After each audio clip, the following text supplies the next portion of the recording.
உலகத்தில் நாம் ஒன்று கொண்டு வந்ததுமில்லை, இதிலிருந்து ஒன்று கொண்டு போவதுமில்லை என்பது நிச்சயம்.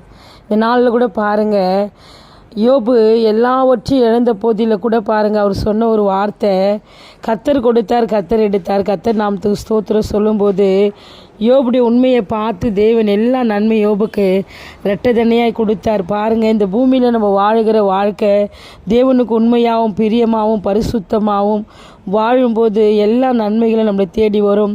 இந்த உலகத்தில் நம்ம சேர்த்து வைக்கிற சொத்து எதுவுமே நம்மளுக்கு நிரந்தரம் கிடையாது. ஆனால் இயேசு கிறிஸ்து மாத்திரமே நம்மளுக்கு நிரந்தரமான தெய்வம். எந்த சூழ்நிலை அவர் நம்மளை கைவிட மாட்டார், எந்த சூழ்நிலை நம்மளை என்ன பண்ண மாட்டார், சோர்ந்து போகாதபடி நடத்துவார்.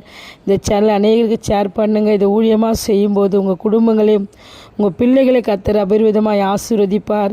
யோபு சொன்ன வார்த்தையை போல் எல்லா நேரத்திலும் யோபு போல் உண்மை உத்தமமாய் நம்ம வாழும்போது எல்லா காரியத்தையும் நமக்காக செய்து முடிப்பார்.